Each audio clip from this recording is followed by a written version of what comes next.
Buni mashinaga qarang. Uning 1000 ot kuchiga ega dahshatlik motori bor. Loyisi mukammal. Rolda o'ltirgan shoförmi nihoyat mahir. Hamma narsa safar qilishga tayyor. Ammo birla masala bor.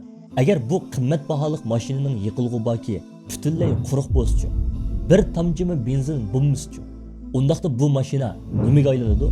U faqatli hech yerga mang'anmaydigan bir dova qimmatbaholik temir axlatdan boshqa narsa emas. U joyidan 1 santimetrmi qimirlayolmaydi. Izbosar qarindishim, ochiq bo'lsa-mi aytay. Bizning davlatchilik g'oyimizmi dal shu yiqilg'usiz Ferrari'ga o'xshaydi. Bizning tog'dak imonimiz bor. Bu bizning motorimiz. Davlat qurish orzuyimiz bor. Bu bizning boradigan manzilimiz. Qiyni qiziq minglagan yoshlarimiz bor. Bular bizning mohir shofirlarimiz. Lekin bizning motorni mangdiradigan iqtisodiy kuchimiz yo'q bo'lsa, yoki yanchuqimizda pul bor turibmi, uni millat uchun sarf qiladigan berish ro'yimiz bo'lmasa, bizning ozodlik da'voyimiz faqat bir chiroyli xiyol peta qilaveradi.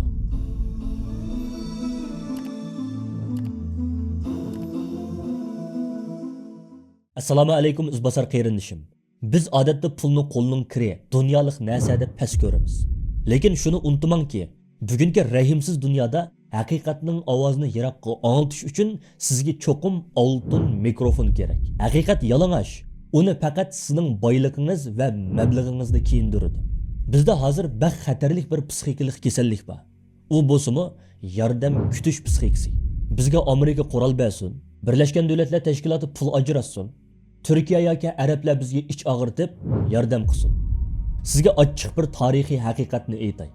İnsaniyat tarixida hech qanday bir millat tilamchilik orqali boshqalardan ioni to'plab davlat qurgan emas. Tarixda hech qanday bir inqilob boshqalarning sadiqasiga tayinibla g'alaba qilgan emas. Logika nihoyat oddiy. Agar siz boshqalar bergan pul bilan kurash qilsangiz, siz erkin jangchi emas, siz faqat bir yollanma askar bo'lib qolasiz. Pul bergan xo'jayin sizga to'xta desa to'xtaysiz, so'zla desa so'zlaysiz. Biz toki o'z yanchuqimizdan, halol tarimizdan chiqqan oltin o'qni dushmanga otmoqcha, boshqalar bergan o'q bizning nishonimizga hargizmi tegmaydi. Qur'oni Karimda jihad so'zi necha 10 yerlarda keladi. Ammo diqqat qildingizmi? Alloh taolo hamma yerda degudek buni ikki so'zni birga keltiradi. Mollaringlar bilan va jonlaringlar bilan. O'ylab beqing, nimishqa mol so'zi jon so'zidan burun kelgan? Acaba jon berishdimi pul berish muhimmi? Albatta. Chunki pul bo'lmasa, qoral yo'q, tashviqot yo'q, kuch yo'q. Quruq bilakning kuchi hozirgi zamonda o'q o'tmas tanklarni teshib o'tolmaydi. Avval iqtisod, ondan orqa sap kerak. Yana bir tarafdan ba'zi insonlarga yig'lab turib maydonga chiqish oson tuyulishi mumkin. Ammo jimjitli yanchuqidagi pulni jabo tatib topgan mulkini chiqarib berish jinini bergandan tas bilinadi. Pul inson nafsining eng cho'ng va eng rahimsiz siniqi. Tabuk g'azotini aslan. Islom qo'shinida qurol yaroq yo'q, ot ulag'mi yo'q, hatto oziq to'likmi yo'qdi. Payg'ambarimiz yordamga chaqirganda Hazrati Osmon o'rnidan turib 100 to'gi mening bo'ynimga dedi. Yana kam bo'ldi. U yana 100 to'ga dedi. 3-qitimda 300 to'ga barliq qurol jabduqlari va yemekliklar bilan mening bo'ynimga dedi va 1000 dinar sap oltinni payg'ambarimizning oldiga to'kdi. Payg'ambarimiz shunchalik xo'shal bo'lib ketdiki, bugundan keyin Osmonga nima ish qilsa ziyon qilmaydi dedi. Mana bu berish ruhi. Osmon radhiyallohu anhu balkim oldingi sapda qilich chopmagandi, ammo uning xashlagan puli minglagan mujohidlarning qilichlarini setib oldi. Uning savobi qilich chopgan jangchi bilan teng bo'ldi. Mening izbosar qarindishim, bugundan boshlab davlat uchun ioni berishga bo'lgan ko'z qarashingizni tubdan o'zgarting. Siz millat uchun pul chiqarganda mushu bechoralarga yordam qilib qo'yay deb kibrlik qilmang. O'zingizni xuddi bir kapitalistdek his qiling. Milliy ma'arifga $100 berdingizmi? Siz sadiqa bermadingiz. Siz kelgusidagi Uyg'ur olimlarning mingisiga mablag' soldingiz. Xalqarodagi siyosiy da'volarga pul berdingizmi? Siz dushmanni yiqitadigan sistemaga mablag' soldingiz.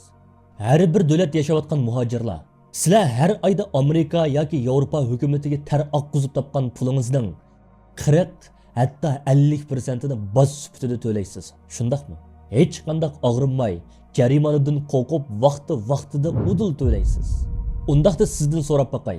Siz boshqalarning davlatiga shuncha ko'p boj to'lab turib, nimishqa o'zingizning kelgusi davlati uchun o'z bolalaringizning erkinligi uchun, shu urug' tuqqanlaringizning qutulishi uchun har oylik kirimingizning aran 2%ni yoki 5%ni erkinlik beji sifatida to'lamaysiz.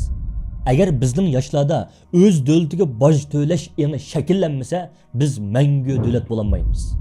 Siz to'lagan boj faqatli bir qog'oz parchasi emas. Bu sizning vataningizga, diningizga va g'oyangizga, arzu-armonlaringizga bo'lgan sadoqatingizning qog'oz yuzgila emas, balki reallikdagi tarixga yozilgan isboti. Og'zida vatan deb vaqirash oson, ammo qo'lni yonchuq soladigan vaqt kelganda shu odamning haqiqiy iymoni siniladi. Bugungi 26-topshiriqingiz erkinlik fondi. Uzun gap qilmayman, harakat qiling. Hozirda telefoningizni ilib WhatsAppni oching. O'zingiz eng ishonadigan, ko'zingiz bilan ko'rgan, millat uchun xizmat qilayotgan bir o'rinning numeriga uchur qoldiring. Shu o'rinning hisobotiga avtomatik pul ko'chirish tanishkini o'rnating. Masalan, har oyda $20 yoki $50. Sommasi muhim emas. Muhimi uzilmay davom qilish. Oxirida jazmlashtirish knopkasini bosgan hamon ichingizda mag'rurlik bilan shundaqdan. Men sadiqa bermadim. Men o'zim uchun dunyo oxiratlik erkinlik setib oldim. Mening izbosar qarindoshlarim, bugun beringlar. Chunki kepanning yonchuqi yo'q. Bu dunyoda Alloh uchun, millat uchun bergan narsangiz siz bilan qabringizga kiradi. Siz qizg'inib tutib qolgan narsa siz o'lgan kuni boshqalarga qoladi. Atki darsda ko'rishayli. Allohga omonat.